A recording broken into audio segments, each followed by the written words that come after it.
In the top stories, Senior Met Officer provides update on approaching storm.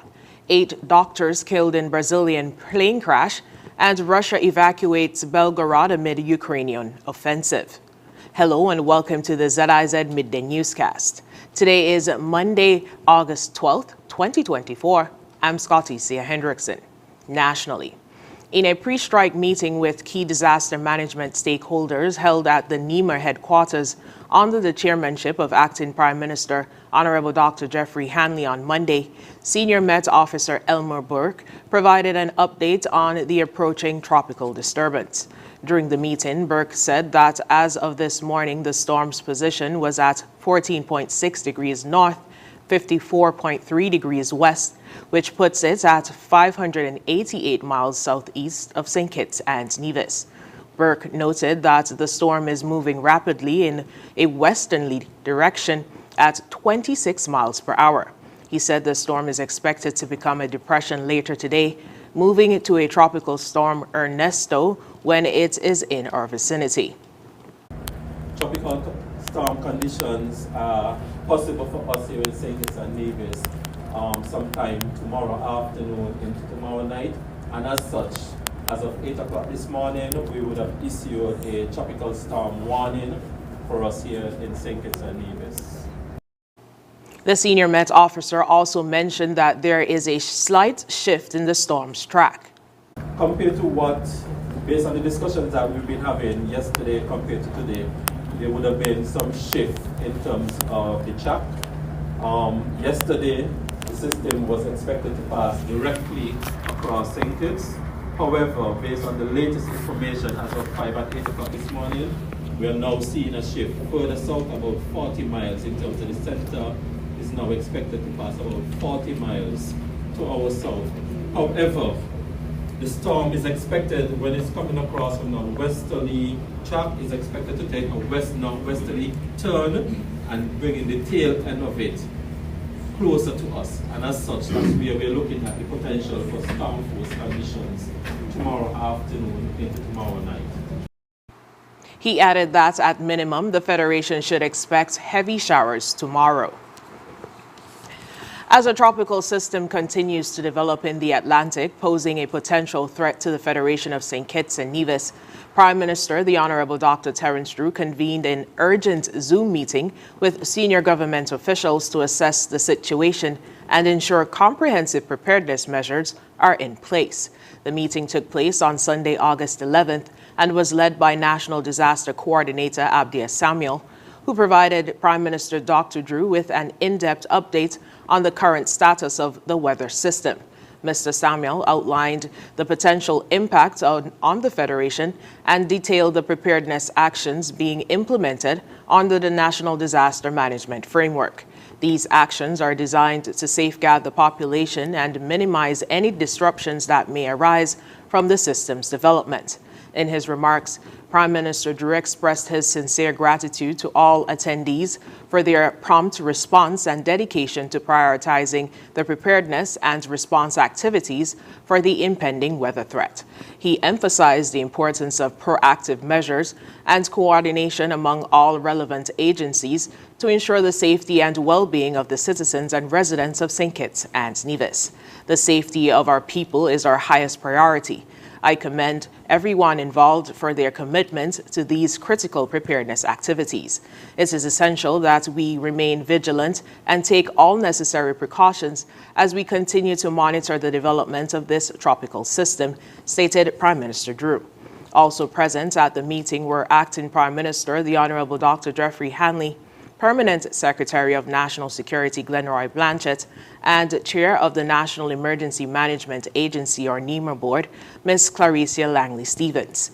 Each of these officials reaffirmed their commitment to supporting the ongoing efforts to ensure the Federation's readiness to face this potential threat. The government urges all citizens and residents to stay informed through official channels and to follow the guidance provided by NEMA and other relevant authorities as the situation unfolds. After the break, St. Kitts and Nevis banks to close on August 13th due to approaching tropical storm. Stay with us. is back for 2024. And the St. Lucia Kings are hunting for their first title. This year, it will be the best ever CPL, with global superstars, massive sixes, and incredible entertainment at the biggest party in sport. Get your tickets now at cplt20.com. Welcome back. The Bankers and Financial Services Association has announced that all banks in St. Kitts and Nevis will be closed on Tuesday, August 13th, 2024, as the nation braces for an approaching tropical storm. In a statement, the association emphasized that the safety of employees, customers, and the broader community is the top priority. Although bank branches will be closed, ATMs will remain operational and customers can continue to complete online transactions as usual. The association urges all residents to take necessary precautions and prioritize their safety during the storm. The government of St. Kitts and Nevis has also informed that all government offices will be closed on Tuesday. For further updates, the public is encouraged to stay informed through official channels. Asara Marie Charles, stage name Asara, is the winner of the Junior Soca Dam, the very first soca competition for children in St. Kitts and Nevis, which took place on Saturday, August 10th at the Nevis Cultural Village. Asara earned 406 points for her winning composition, Bounce Together.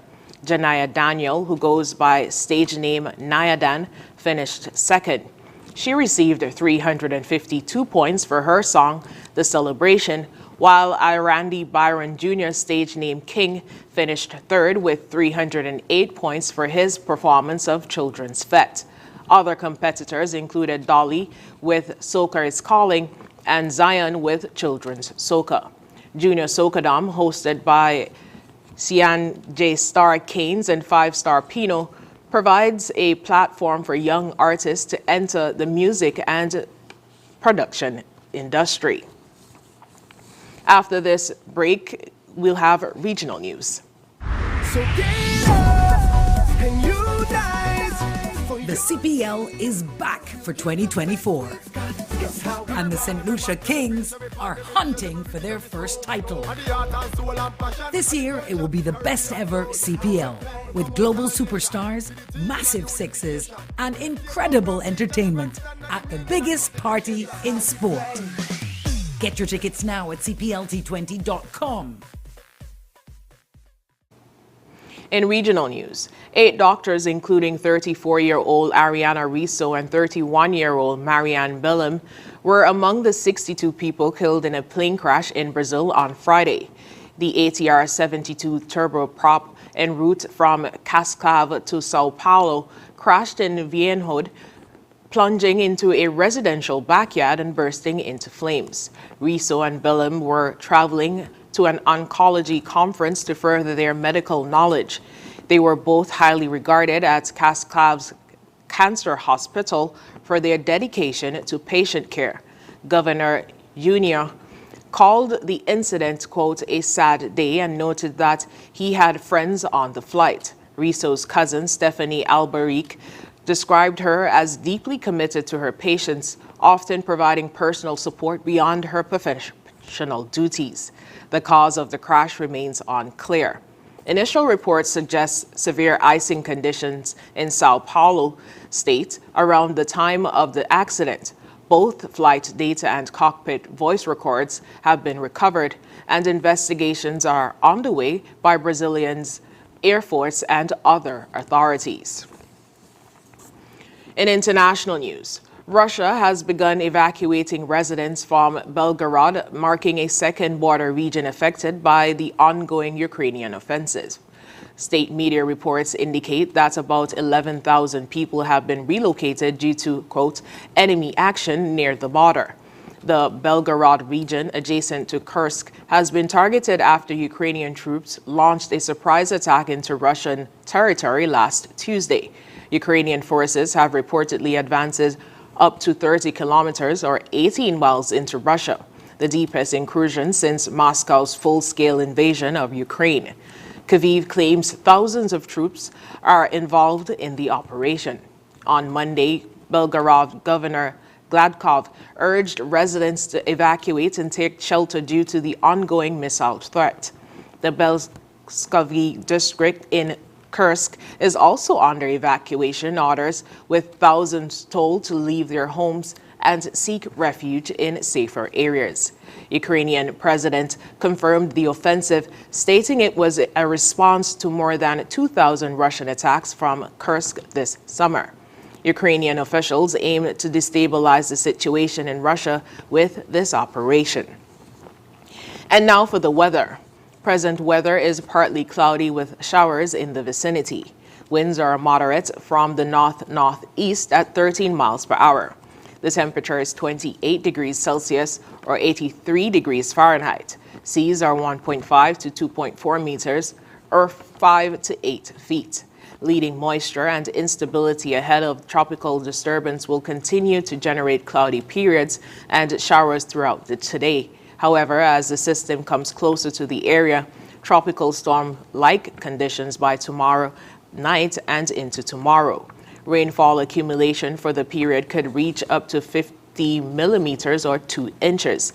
The tropical storm watch is currently in effect. However, a tropical storm warning may become necessary for St. Kitts and Nevis later today. The weather forecast for today predicts partly cloudy to cloudy skies with a 60% or moderate chance of showers. Tonight will be increasingly cloudy with showers and thunderstorms.